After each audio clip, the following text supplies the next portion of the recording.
मित्रों, उत्तर प्रदेश के शामली से लव जिहाद का एक ऐसा खेल सामने आया है जहां जांच करने वाले अधिकारी भी सन्न रह गया। ये अजफरुल नाम का जो जिहादी सुअर का पिल्ला आपके स्क्रीन पे दिख रहा होगा, ये अजफरुल अभी तक 100 से ज़्यादा हिंदू लड़कियों को अपना निशाना बना चुका है।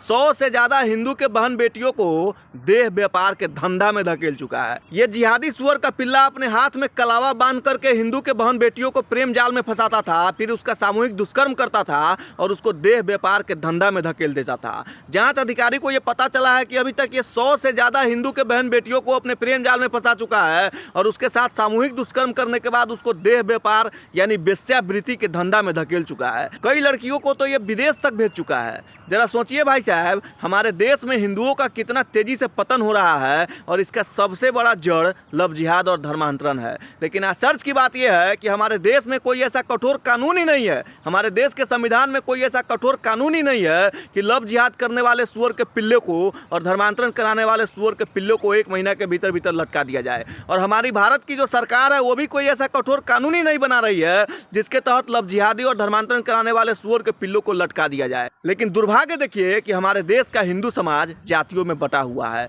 और हमारे हिंदू की जो बहन बेटी है वो मूर्ख हिंदू की बहन बेटी इन जैसे जिहादियों के चंगुल में बड़ी आसानी से फंस जाती है और फिर 36 टुकड़ों में पैक हो जाती है या फिर वेश्यावृत्ति के लिए उनको मजबूर कर दिया जाता है। भाई साहब, ये मामला उत्तर प्रदेश के शामली का है। जो जांच अधिकारी इसको पकड़ करके जब जांच कर रहा है, जो जांच अधिकारी इस जिहादी सुअर के पिल्ले के पछवाड़ा में जब डंटा घुसेड़ता है तो इसकी सच्चाई जब बाहर आती है तो वो जांच करने वाले अधिकारी भी सन्न रह जाता है। आखिर ये कैसे हो सकता है कि 100 से ज़्यादा हिंदू माता बहन को ये अपने प्रेम जाल में फंसा लिया और यही नहीं, इसका पूरा परिवार गैंग चला रहा था, पूरा परिवार इससे मिला हुआ था और पूरा परिवार मिलकर के हिंदुओं के माता बहन को टारगेट बना रहा था, अपने प्रेम जाल में फंसाता था, उसका सामूहिक दुष्कर्म करता था, उसका वीडियो बनाता था और उसके वेश्यावृत्ति के धंधे में धकेल देता था। कई हिंदू बहन बेटियों को तो ये विदेश में बेच चुका है, जरा सोचिए। लेकिन हमारा मूर्ख हिंदू माता बहन इन जैसे जिहादियों के चंगुल में फंस जाती है। भाई साहब, धर्मांतरण और लव जिहाद एक ऐसा कीड़ा है जो हिंदुओं को दीमक की तरह खा रहा है। प्रतिदिन हजारों हिंदू की माता बहन लव जिहाद का शिकार हो जा रही है और प्रतिदिन हजारों हिंदू परिवार का धर्मांतरण हो रहा है। अगर एक परिवार में 4 लोगों को भी गिना जाए तो 1000 परिवार यानी कि 4000 हिंदुओं का प्रतिदिन धर्मांतरण हो रहा है और हजारों बहन बेटी इन जैसे जिहादियों के चंगुल में बड़ी आसानी से फंस जाती है और वो लव जिहाद का शिकार हो जाती है। भाई साहब, आने वाले 20 से 25 सालों में हिंदुओं का पतन होना तय है और इसका सबसे बड़ा कारण लव जिहाद और धर्मांतरण है।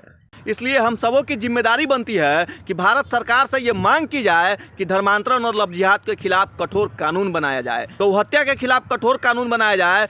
हम सबों की ये जिम्मेवारी बनती है कि भारत सरकार से ये मांग किया जाए कि गौ हत्या के खिलाफ कठोर कानून बनाया जाए, घुसपैठ के खिलाफ कठोर कानून बनाया जाए, लव जिहाद और धर्मांतरण के खिलाफ कठोर कानून बनाया जाए। अगर समय रहते हुए ये कठोर कानून नहीं बनाया गया तो याद रखना मेरे भाई, आने वाले 20 से 25 सालों के बाद हिंदुओं का पतन होना तय है।